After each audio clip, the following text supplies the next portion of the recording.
La verdad es que Vinicius ha sido una víctima, es una víctima de lo que está pasando, es una víctima que a veces pasa por culpable, porque empiezan a decir provoca, la actitud.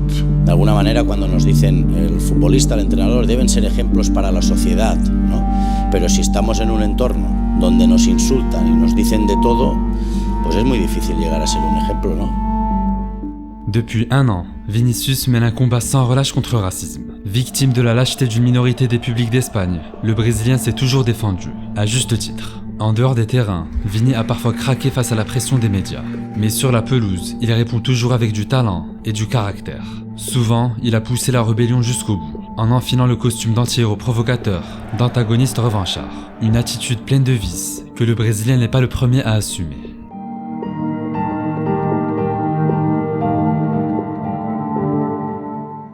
Je pense suite à cette saison-là, le dernier match de la saison, c'est contre Marseille et on me fait pas jouer. Et là, voilà ma personnalité, mon caractère qui peut plaire ou pas plaire, mais je pense que pour réussir, il faut avoir de la personnalité, du caractère. On me fait pas jouer sans explication alors que je suis le meilleur buteur du club. Le talent ne suffit pas. Sans personnalité, impossible de devenir un grand joueur. Le milieu du foot ressemble en effet à une jungle hyper concurrentielle, où les talents se marchent dessus pour réussir. Dès le centre de formation, des tensions peuvent apparaître.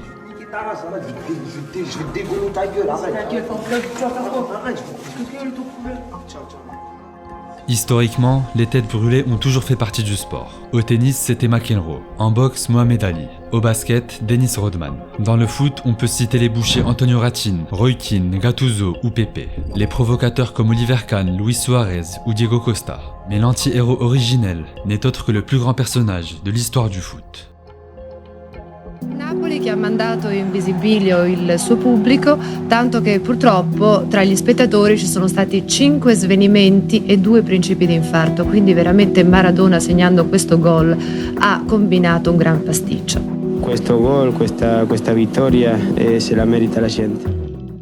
À une époque où le foot devient une machine à cash, Maradona est le symbole d'une résistance populaire très forte. Le seul capable d'insulter face caméra, un stade sifflant l'hymne argentin. Le seul à oser déclencher une bagarre générale devant la famille royale espagnole. À Naples comme en Argentine, Maradona est l'antagoniste d'un système capitaliste qui salit le foot. Napoletani abbiamo dentro più che Dio, forse Maradona. Contre son gré, il finit certes par s'insérer dans cette machine à cash et en souffre terriblement à la fin de sa carrière. Mais pendant longtemps, et notamment lors du Mondial 86, Diego devient le héros spirituel des peuples opprimés du monde entier. Alors, quand en 2016, il reproche à son digne successeur de ne pas être un bon leader, sa déclaration a forcément de l'écho.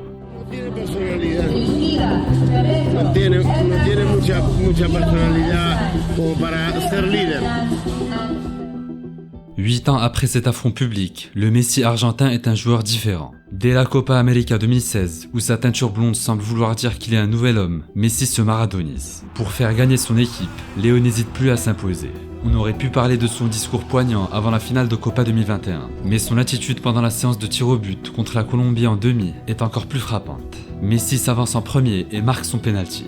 Léo est méconnaissable, survolté pendant tout le reste de la séance. Il prend pour cible son ancien coéquipier au Barça, Yerry Mina. Quand ce dernier se loupe, le numéro 10 argentin lui crie « Danse maintenant » pour venger son ami Suarez, éliminé au péno face à ces mêmes Colombiens.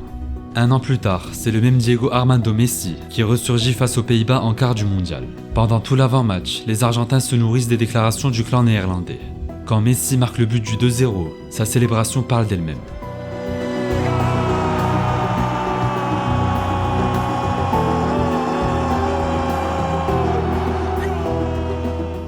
Le gamin innocent de Rosario l'ignorait sans doute, mais c'est en devenant méchant sur le terrain qu'il aura réalisé son rêve 30 ans plus tard.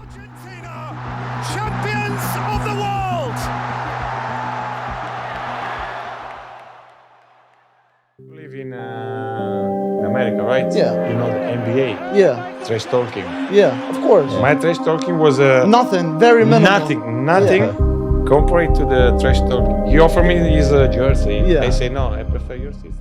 Beaucoup ont reproché à Materazzi d'avoir poussé le bouchon trop loin ce soir de finale en 2006. Mais au fond, Marco a raison. Ce qu'il a dit à Zidane n'est que pure banalité sur un terrain. Avec 20 ans de carrière derrière lui et une enfance passée dans la banlieue marseillaise, Zizou n'aurait jamais dû franchir la limite des mots. Oh non, pas ça. Agacer l'adversaire, tester son mental, fait partie du jeu. Largement toléré par les arbitres, ce constat est indéniable. D'ailleurs, nombre de joueurs l'ont compris. Quitte à se mettre à dos la haine des supporters adverses, ils en ont fait une véritable arme pour déstabiliser les rivaux. À ce jeu, Luis Suarez est sans doute le plus grand spécialiste du 21e siècle. À son prime, Neymar l'était pas mal non plus. Quasiment à tous les matchs, Ney aimait entrer en conflit direct avec le latéral droit adverse, monter en tension, puis le crucifier. Exemple, un soir de finale de Copa en 2015, quand l'ailier gauche rend fou tous les défenseurs basques. Si fuera jugador del Atleti seguro que respondería igual o peor. Lo siento, pero esa es la realidad.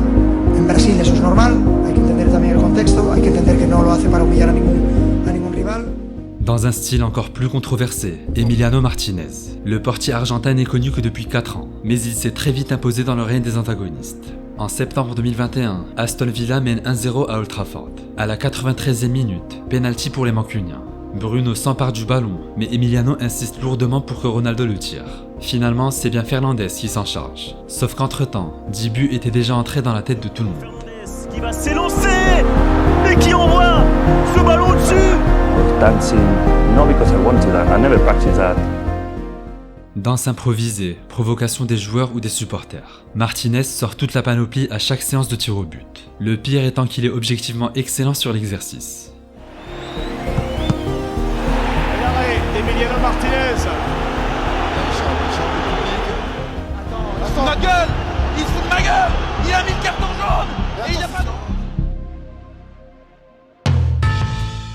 Jusque-là, on a parlé d'antagonisme individuel. Mais il va sans dire que la provocation est souvent appliquée à l'échelle d'une équipe entière. Vous connaissez les sales méthodes qui aident à gagner les titres les plus prestigieux. Mais allons voir du côté du foot semi-pro avec une affaire complètement folle qui a défrayé la chronique en 2010. Cette saison, ces footballeurs n'ont joué que 2 matchs, mais gagné 11 autres par forfait. On est en 2016 et le style de jeu de Canelas, équipe portugaise de 4ème division, est incroyablement rugueux. Si intimidant que les autres équipes du championnat préfèrent déclarer forfait et s'acquitter d'une amende de 750 € plutôt que de participer à la boucherie. Grâce à ce pouvoir d'intimidation qui effraie également les arbitres, Canelas réussit à se hisser en 3ème division portugaise, où le club sème toujours la terreur de nos jours. Dans le foot professionnel du 21e siècle, il y a un joueur qui s'est rapproché de cet état d'esprit antisportif. Un très grand défenseur par ailleurs, mais qui perdait souvent la boule. Kepler Lavera Lima Ferreira, surnommé Pepe. Dès son enfance, le Portugais développe un caractère bien trempé, en jouant avec des garçons plus âgés que lui. L'exercice préféré de son père, le mettre dans une eau profonde avec des poids de 3 kg attachés à ses pieds. Résultat, un mental d'acier qui a souvent fait des dégâts sur les terrains. Pepe a atteint un niveau de notoriété sur ses qualités de destructeur que je n'avais moi auparavant jamais vu porter à cet pic là.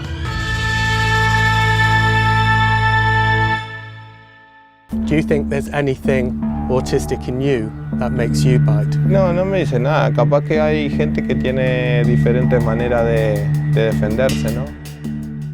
Fort heureusement, être un voyou sur le terrain n'offre pas que des avantages. Certes, si le joueur s'appelle Ramos, il peut facilement passer outre 29 cartons rouges en carrière, dont 5 face au Barça. S'il s'appelle Suarez ou Cantona, il peut rebondir après une suspension de quelques mois. Mais parfois, le talent ne suffit pas. Il a dit Laurent Blanc, il fait souvent la folle ou pas? C'est une fiotte. On aurait pu parler du tournant périscope dans la carrière de Serge Aurier, du ridicule Joey Barton ou de la descente aux enfers de Paul Gascoigne. Mais un joueur encore plus controversé a attiré notre attention. Diouf. Non, c'est un gars bien, mais dans sa tête, je pense que... Ils sont plusieurs. Ouais, ils sont plusieurs.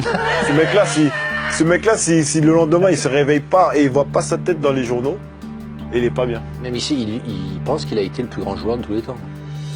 Eladji Diouf aurait mérité une vidéo à lui seul. 2 fois ballon d'or africain, l'avant-centre sénégalais s'est révélé à Lens, avant de connaître une succession d'échecs en Angleterre. À Liverpool notamment, où il s'est mis à dos les légendes Carragher et Gerrard. Dans son autobiographie, Stevie affirme qu'Eladji est tout simplement la pire recrue de l'histoire du club. Sur le terrain, insultes racistes, crachats et provocations. En dehors, bagarre en boîte, conduite sans permis et autres. Peu après sa retraite, Sadio Mané succède à Diouf dans un style totalement opposé. Comme un symbole, Sadio réussit exactement là où Hadji a échoué, à Liverpool, puis en finale de la CAN. C'est le goal! Comme tous les sports, le nôtre a besoin de ses antagonistes, qui sont avant tout les supporters. Côté acteurs, Mourinho et Zlatan sont les deux contemporains qui ont réussi à faire de l'antagonisme une force au quotidien. Malicieux, taquins et bavards, ils ont souvent agacé leurs rivaux et les journalistes, sans jamais vraiment perdre le respect. Enfin, n'oublions pas que les rivalités sur le terrain n'ont souvent rien à voir avec ce qui se passe en dehors, car le foot reste avant tout un divertissement qui se vit passionnément ou ne se vit pas. Au revoir. Le Champions League. Allez, allez, allez.